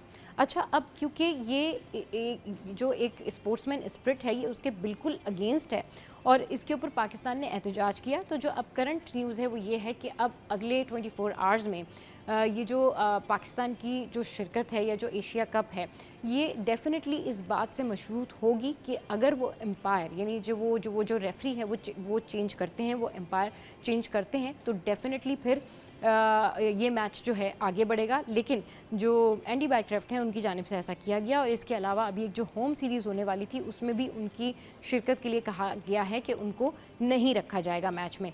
लेकिन अब जो इंडिया का एक टीवी है NDTV, वहाँ पर ये कहा जा रहा है क्योंकि इस मैच के हेड कोच जो हैं वो थे जी गौतम गंभीर और इंडियन टीम के, तो उनकी जानिब से सुनने में आया है, जो NDTV इस बात को इंडोर्स कर रहा है कि उन्होंने कहा कि जी खिलाड़ियों को हाथ नहीं मिलाना चाहिए। अब गौतम गंभीर के हवाले से तो हम सब जानते हैं कि उनको पाकिस्तान से, मुसलमानों से कितनी ज़्यादा प्रॉब्लम है, तो ये सारी सिचुएशन वहाँ पर डेवलप हुई और उसके बाद जिस तरीके से मैं आपको पहले भी कह रही थी ना कि जो उनके हेड कोच हैं और उनके हेड कोच के बारे में ये बातें बहुत पहले से सामने आ रही थी। उनके जो इंडियन जर्नलिस्ट थे वो कह रहे थे कि जी जो गौतम गंभीर है ना वो तो वैसे ही बहुत ज़्यादा नफ़रत करते हैं पाकिस्तानियों से, उनको तो वैसे ही बहुत ज़्यादा प्रॉब्लम है, वो तो इस तमाम तर मामले से पहले से पाकिस्तान के ख़िलाफ़ जो है बहुत सारी बातें करते आए हैं। तो अब जो करंट सिचुएशन है वो ये है कि जी पाकिस्तान ने अपना एहतजाज रिकॉर्ड करवाया है और NDCRF को चेंज करने की बात की है। और इसके अलावा अब बहुत सारे लोग जो है वो इस बारे में बात कर रहे हैं कि इंडिया का जो एटीट्यूड है वो मेरे ख़्याल में बिल्कुल एक नामुनासिब एटीट्यूड है और एक छोटी सोच का मुजाहरा किया गया, क्योंकि बात वही होती है कि इंडियंस की जानिब से हमेशा इसी तरह किया जाता है और वो हमेशा बताते हैं कि पाकिस्तान के लिए उनके दिल में कितने ज़्यादा ग्रजेस हैं। तो ये तो हो गई जी अपडेट स्पोर्ट्स के हवाले से जो मैंने आपके साथ में शेयर की। एंड ओवरऑल अभी जो सिचुएशन है, लोग एशिया कप के हवाले से बड़े ज़्यादा एक्साइटेड रहे और इस मैच के हवाले से जो टिकटिंग थी वो भी मैंने आपको बताया कि बड़ा क्रेज़ था और लोगों ने बहुत ज़्यादा कोशिश की कि वो जाएँ इस मैच को देखें। और जो क्राउड था ओवरऑल वो बहुत ज़्यादा बैलेंस रहा, वहाँ पर किसी किस्म की कोई ऐसी चीज़ें देखने में नहीं मिली। लेकिन इंडिया की जानिब से जिस तरह के ये हरकत की गई, इंडिया की जानिब से जिस तरह की सोच का मुजाहरा किया गया, तो डेफिनेटली ये एक बहुत बुरा रवैया था। और बात वही आ जाती है ना कि वो किसी भी प्लेटफॉर्म पर या किसी भी जगह पर पाकिस्तान के ख़िलाफ़ इस तरह की बातें करते हैं और ये उनका काम है, ये उनका वतीरा है। लेकिन अब जो पाकिस्तान क्रिकेट बोर्ड है यहाँ से एक्शन लिया गया है और इसके अलावा बहुत सारी ऐसी अपडेट्स हैं जो कि हम आपके साथ में शेयर करेंगे। तो डेफिनेटली उसके लिए आपको हमारे साथ जुड़े रहना होगा। तो शो में यहाँ वक्त हुआ है ब्रेक का, ब्रेक के बाद वापस आएंगे तो आपको बताएंगे स्टोरी एक ऐसे डॉन की कि जिसको देख के सुन के आप ज़रूर हैरान हो जाएंगे और हो सकता है कि आप हैरान होने के साथ साथ परेशान भी हो जाएं। तो उसके लिए हमारे साथ रहिए। Will take a short break here. Welcome back जनाब। और बर्थडे है एक बच्ची की जिसका नाम है अर्शिया, तो हम उसको कहेंगे happy birthday to you and 1000 more to come. अच्छे से बर्थडे सेलिब्रेट कीजिए और खुश रहिए।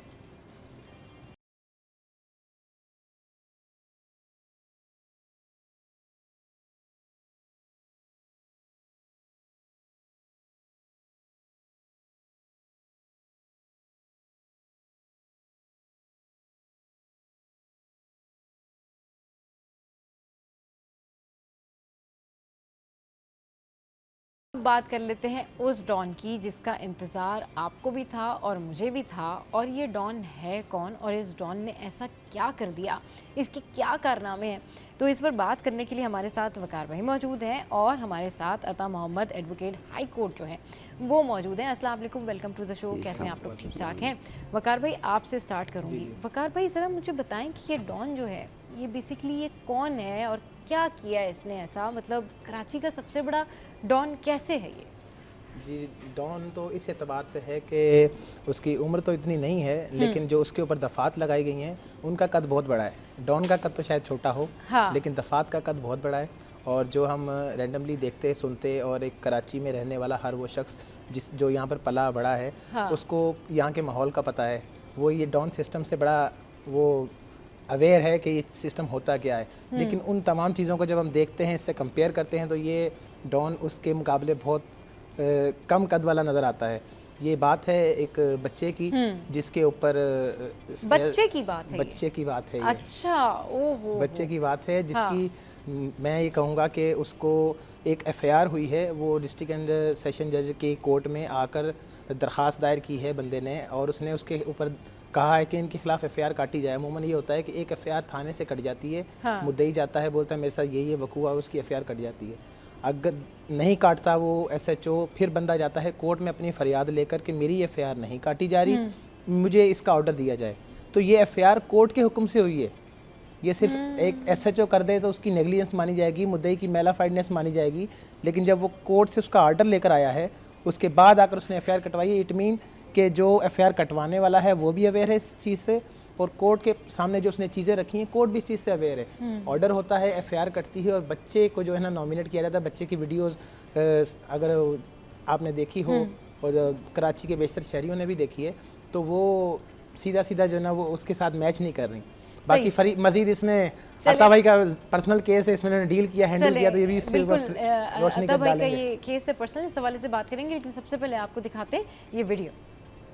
अदालतों को तो पता नहीं कि उम्र कितनी है। तो जनाब अता भाई यहाँ पर मौजूद है और इनका ये पर्सनल केस है। अता भाई मुझे बताएं इस बच्चे के बारे में और इस ओवरऑल केस के बारे में, क्या मामला क्या है ये? जी बिल्कुल इस तरह है कि ये एक एफआईआर कटी है, हाँ। इस तरह वकार चीमा साहब ने अभी बताया है सोराबगोट थाने में, और ये 22A की पिटीशन पे एफआईआर कटी है।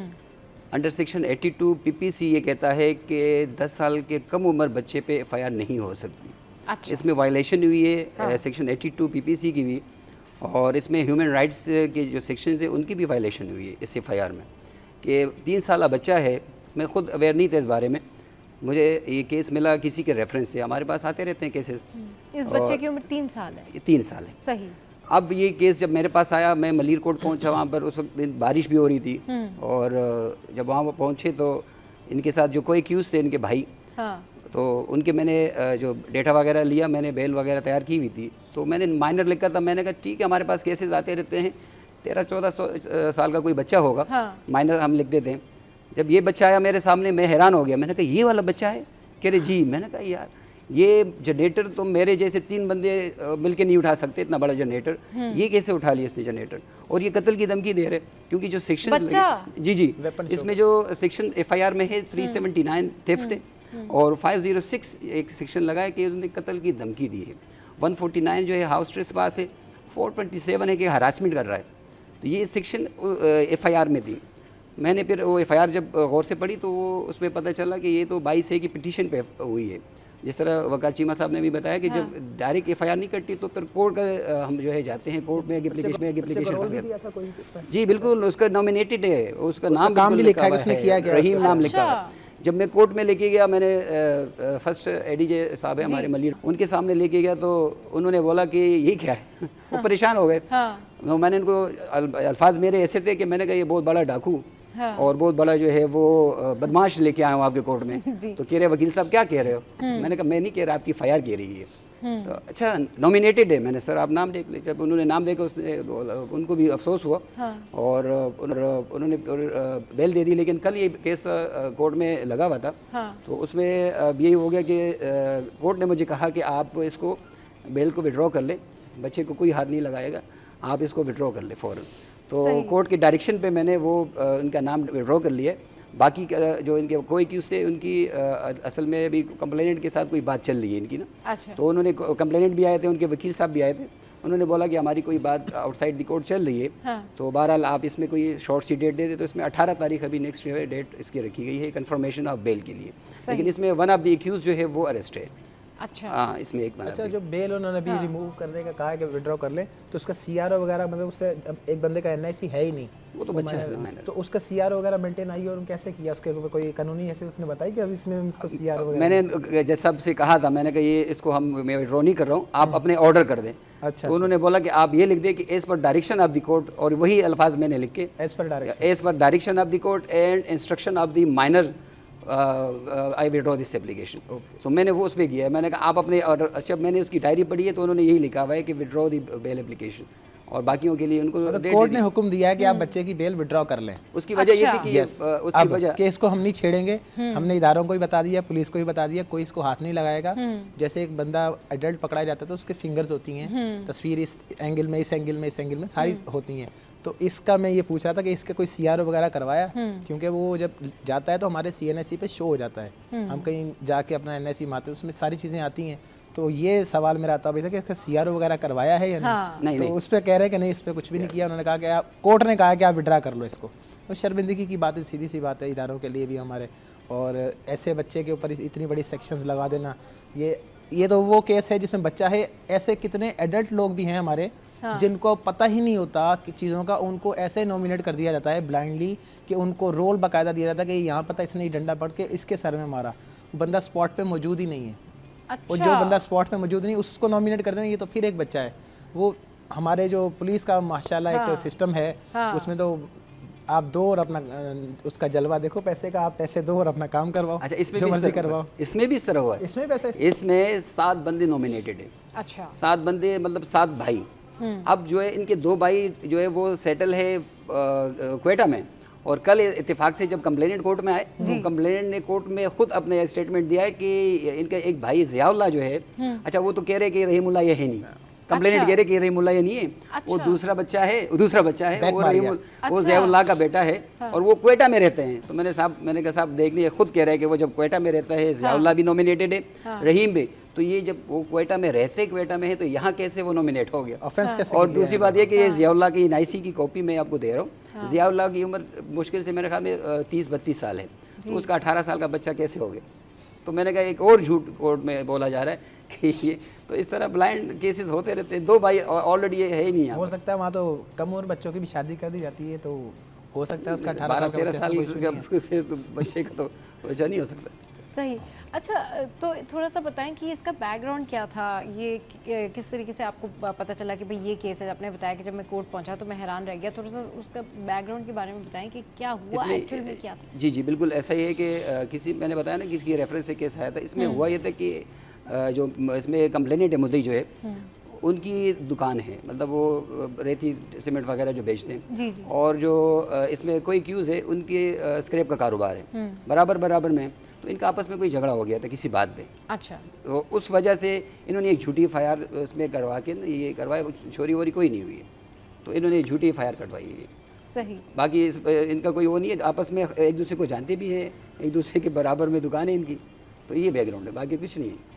चलें जी, शो में यहाँ वक्त एक ब्रेक के बाद वापस आएंगे तो फिर इस पर मज़ीद डिस्कशन करेंगे। हमारे साथ वेलकम बैक। तो एक डिस्कशन चल रही है एक बच्चे के हवाले से, जिसके ऊपर बकार भाई और अता भाई जो है यहाँ पर डिस्कशन करें। मैं चाहूँगी अब कंटिन्यू करें और लोगों को थोड़ा सा मैसेज दें कि किस तरह से अवेयरनेस होनी चाहिए इन मामलात में।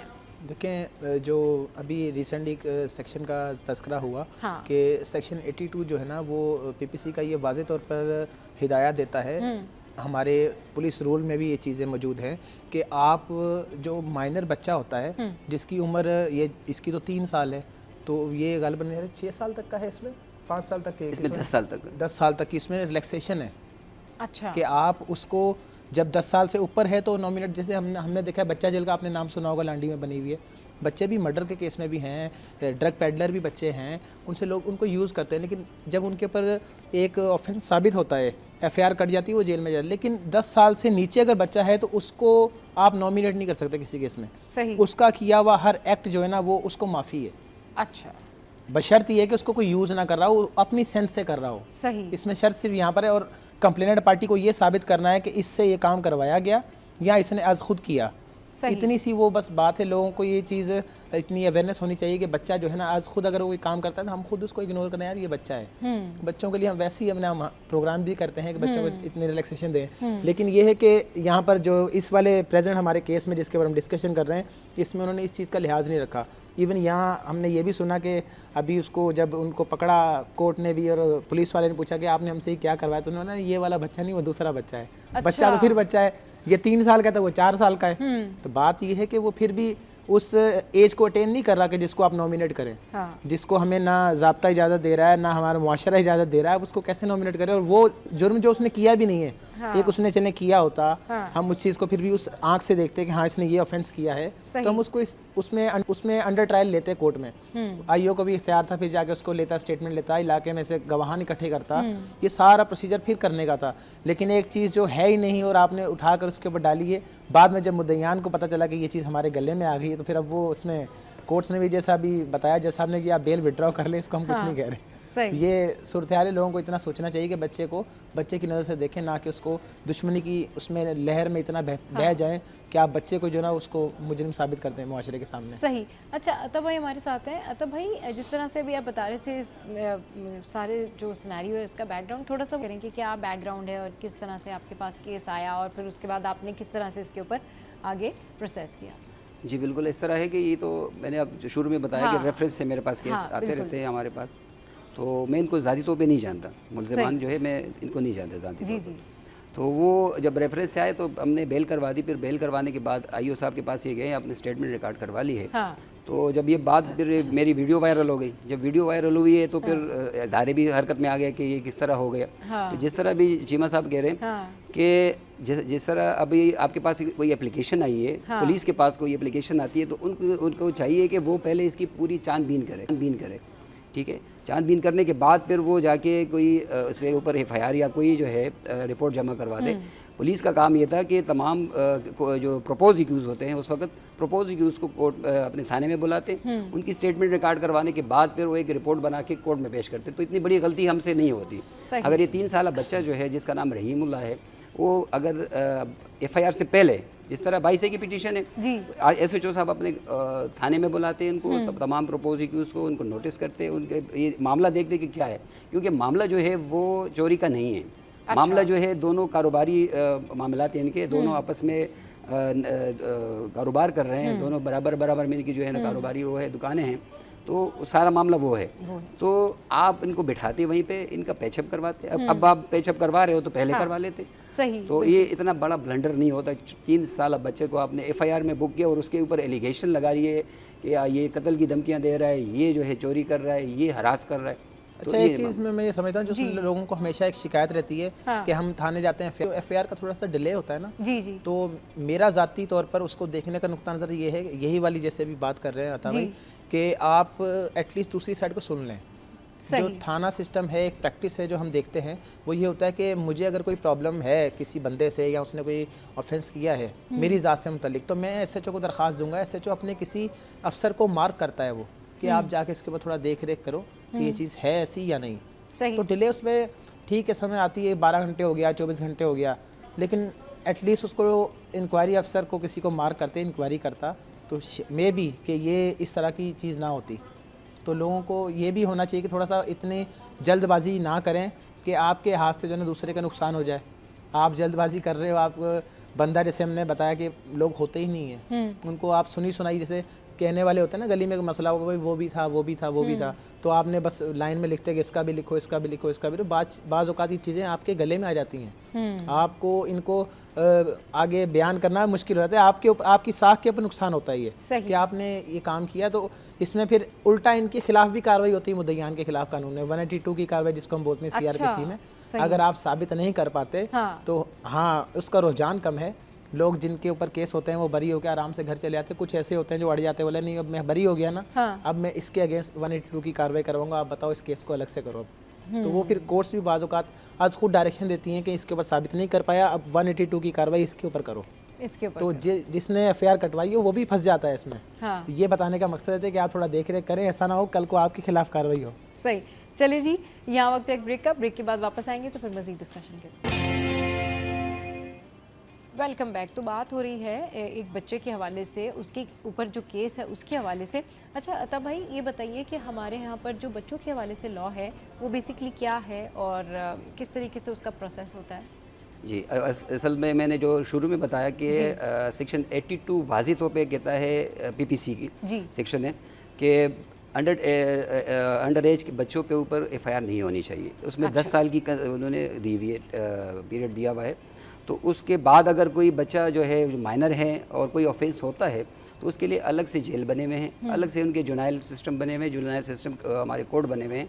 तो उसी हिसाब से फिर जो है ना वो उनके केस अलग से देके जाते हैं। इस वाले मामले में तो मामला ही कुछ और हो गया कि 3 साल बच्चा जो बोल भी नहीं सकता, जब मेरे पास आया था तो वो बेचारा बोल भी नहीं पाता और उनको ये भी नहीं पता मैं कहाँ पर हूँ, और अनअवेयर था बिल्कुल, किसी के बिल्कुल नहीं था। क्योंकि कल कोर्ट में जब बेल की बात आई तो कल भी कोर्ट में नहीं आए क्योंकि वो कह रहे इतना घबराया हुआ था, रो रहा था कि उनको बुखार हो गया। तो बहरहाल ऐसे लॉज होने चाहिए कि इस तरह के छोटे बच्चे जो है उनके ख़िलाफ़ पहले है, लेकिन हम उस पर अमल नहीं कर रहे कि एक तो एफआईआर नहीं होनी चाहिए और उसके बाद अगर एफआईआर गलती से हो भी गई तो उसको फ़ौरन जो है ना क्वाश होना चाहिए और उसके बंदे के ख़िलाफ़ जिसने एफआईआर काटी है ऐसे बच्चों के ऊपर उनके खिलाफ ये कार्रवाई होनी चाहिए, चाहे वो एसएचओ है, चाहे वो उनका जो अफसरान बाला है, डीआईजी है, उन तक ये बात जाती तो उनको इस चीज़ का स्ट्रिक्टली अपने नोटिस लेना चाहिए कि भाई आपने ऐसे किया क्यों। जैसे मैं भी थोड़ी देर पहले बात कर रहा था कि अगर आपको एप्लीकेशन मिली है, किसी मुद्दई ने आके बताया कि मेरे साथ ये मसला है, तो आप इंक्वायरी अफसर को मार्क करें, वो जाए उसको देखे कि भाई ये वाक़या है कि नहीं है। रही बात बच्चों के हकूक़ की जेल के हवाले से और ये एफआईआर के हवाले से, तो बच्चे भी तो वो वाले बच्चे हों जो कानून कह रहा है, ये तो वो वाले बच्चे भी नहीं है जिसको आपने इसमें शामिल जुर्म कर दिया कि भाई ये बंदा भी इस जुर्म में शामिल था। तो बच्चों के ऊपर तब बात करें जब ये बच्चा उस एज का हो। ये बच्चा तो 3 साल का है, स्कूल गोइंग तक नहीं है, इसको अली बे तक का नहीं पता, वो अपनी हालत का नहीं इसको पता मैं कहाँ हूँ कहाँ नहीं है। तो ऐसे में उसको शामिल करना मैं समझता हूँ सरासर नाइंसाफ़ी है और हमारी कानून का मजाक उड़ाया जाना है, इसको मैं कहूँगा ऐसे। सही। अच्छा, जिस तरीके से अभी आप बता रहे हैं तो अभी ये जो बच्चा है इसकी जो फैमिली है वो आपके टच में, आपकी बात हुई अभी रिसेंटली, क्या सिचुएशन है? अभी तो इसमें दोनों पार्टीज़ के बीच में जो है कंप्रोमाइज़ की बात चल रही है। कल जिस तरह कोर्ट में भी कंप्लेनेंट मौजूद थे, उनके वकील भी मौजूद थे, उन्होंने बताया कि हमारी जो है आउटसाइड द कोर्ट जो है पैचअप की बात हो रही है, कोई जरगा वगैरह सिस्टम उनका है तो उसमें बैठे हुए हैं। तो रात को तो मेरी बात नहीं हुई इनसे, आज पता करूंगा कि क्या हुआ, इनका पैचअप हो गया नहीं हुआ, क्योंकि 18 तारीख तक हमने टाइम लिया है कोर्ट से। अच्छा। अगर पैचअप हो जाते तो ठीक है, हम तो सिर्फ बच्चे पे फोकस कर रहे हैं यहाँ पर, बच्चे के हवाले से। लेकिन बच्चे की बेल विड्रॉ हो गई है। अच्छा अच्छा, तो अब वो मामला as per direction of the court. हाँ, as per direction of the court, ये लाजमी। जी जी बिल्कुल। हाँ, और कोर्ट ने मुझे कहा कि आप लिख लें, मैंने वही लिखा है कि as per direction of the court. तो बहरहाल अब जो बाकी मुल्जिमान है उनका केस तो ट्रायल कोर्ट में देखा जाएगा और सच और झूठ वो तो कोर्ट का काम है कि कौन सच्चा है कौन झूठा है। कोर्ट के सामने चीज़ें आएंगी, उसके हिसाब से वो फिर फैसला करेंगे। सही। अच्छा वकार भाई, मज़ीद आप इसमें क्या ऐड ऑन करना चाहेंगे लोगों की अवेयरनेस के लिए? अवेयरनेस के लिहाज से मैं पहले भी कहा और इसमें एक चीज़ और ऐड करूँगा कि आपने अगर अपनी दुश्मनी में इतना बह जाना है कि आपको छोटे बड़े और उसकी तमीज़ ना रहे, तो ऐसे में फिर आपको दुश्मनी करने का भी हक़ नहीं है कि आपको एक चीज़ का पता ही नहीं, आप सफ़ेद और स्याह में फ़र्क भूल गए कि आपने जिस अपनी उम्र के बंदे के साथ अगर आपकी कोई राइवलरी है, ख्वाह वो किसी भी किस्म की है, कारोबारी है, ख़ानदानी है, चाहे वो रंग व नस्ल की है, मज़हब की है, जो होती हैं अमूमन, जो हमारा एक हम हिस्ट्री में जाते हैं तो हुए हैं फसादात, हर तरह के हुए हैं। हाँ। तो उससे कराची शहर निकला है और अब भी मैं समझता हूँ कि मैं ये मैसेज दूंगा लोगों को कि आप अगर कोई इस तरह की जहनीत रखते हैं कि आपने किसी को लेट डाउन करना है, कि आप उसको बस नीचा दिखाने के लिए, जैसे एक डायलॉग मारते हैं मैं तुम्हें कोर्ट कचहरी के चक्कर लगवा दूंगा, मैं तुम्हें थाने में रगड़ दूंगा, मैं तुम्हें जेलों में डलवा दूंगा, तो भाई ठीक है डलवाएं, लेकिन थोड़ा सा डिफरेंस रखें कि आप जो करने जा रहे हैं आपको उसका पता हो कि आप कर क्या रहे हैं।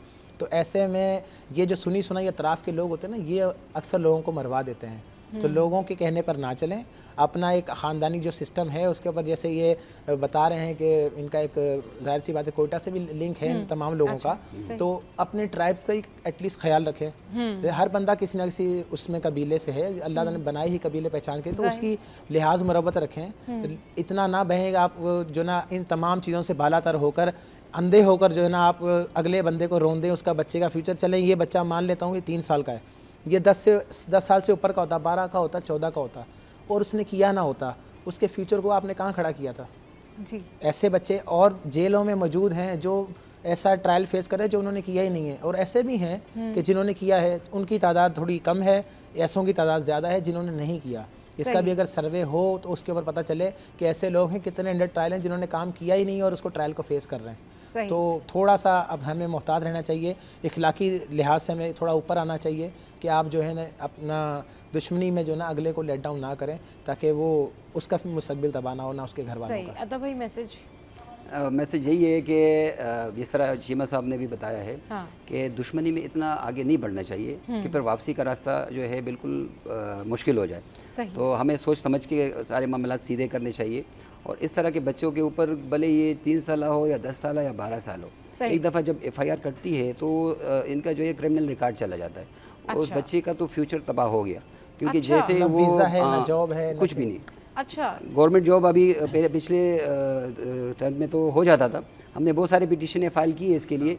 तो जब वो गवर्नमेंट जॉब में कोई इनका नाम आ जाता है, अप्लाई कर लेते हैं, तो फिर यही बात आ जाती है कि इनका नाम FIR में, भले वो छोटी FIR हो, झगड़े का हो, अपने घर के मामलात का हो, लेकिन फिर वो बीच में आ जाती है कि नहीं इनको जॉब नहीं दे सकते क्योंकि ये जो है ना इस FIR में नॉमिनेट है।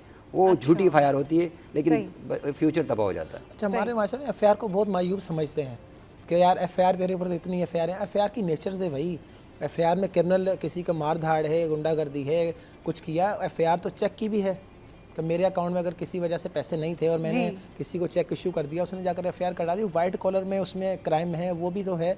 लेकिन FIR का मतलब हमारे यहाँ ऐसा लिया जाता है कि बस जिसके ऊपर एक FIR तो बस क्या हो गया क्या नहीं हो गया, ज़मीन आसमान एक कर देते हैं। FIR की नेचर होती है, उसको थोड़ा सा समझना चाहिए हमें, और हमारे इदारों के भी इसके ऊपर थोड़ी मैं समझता हूँ आइनसाजी करनी चाहिए कि उसमें अमेंडमेंट हो कि आप इस चीज़ के ऊपर होगा तो इसको जो ना वो ट्रीट नहीं किया जाएगा सीरियस नौइयत का। अब जितने भी हमारे लड़के, अभी हमने देखा था कि 600 वैकेंसियाँ थी पुलिस की, उसमें से 150 का तो क्रिमिनल रिकॉर्ड आ गया था कि आपके ऊपर। अब वो पता चला मेरे ऊपर मोटरसाइकिल का चालान था रॉन्ग वे पे आने का, तो मेरे को यार वो तो उसमें आया हुआ है, हमें किसी ने बताया नहीं, हमने कबूलदारी कर ली थी, प्लीड गिल्टी आते हैं वो लाइन लगी होती है रस्सी में लेकर, तो वो कहते हैं हमें नहीं पता था कि भाई इसका हमें फ्यूचर में ये खुमियाजा भुगतना पड़ सकता है। एक मैं बात ऐड करें। मेरे क्लाइंट थे, उनकी पुलिस में सारी टेस्ट वगैरह उन्होंने क्लियर कर दी। बात वही आ गई कि इनका क्रिमिनल रिकॉर्ड है, क्रिमिनल रिकॉर्ड झूठी FIR थी पुलिस मुकाबला। जस्टिस साहब ने जब पुलिस वाले को बुलाया तो उनको बोला ये तो आपके लिए बहुत फिट बंदा है भाई पुलिस मुकाबले में, तो मतलब मजाक उनको बोला कि ये तो बिल्कुल फिट बंदा है, इसको तो लेना चाहिए आपको पुलिस में। जवाब करते हो तो बहरहाल ये कि झूठी FIR की वजह से बेचारे का फ्यूचर दबा हो गया। सही, चलिए जी, बहुत शुक्रिया वकार भाई और अता भाई हमारे शो पर आए, और ये जो एक बच्चे का केस है इस हवाले से इन दोनों ने डिस्कशन की। तो जी, आज का शो कैसा लगा इसका फीडबैक ज़रूर हमारी सोशल साइट पर दीजिएगा। अपने इर्द गिर्द लोगों का ख्याल रखें। शो का टाइम एंड अप हो गया, तो ऐसे ही हंसते रहिए, मुस्कुराते रहिए और देखना मत भूलें। Keep watching serious 10।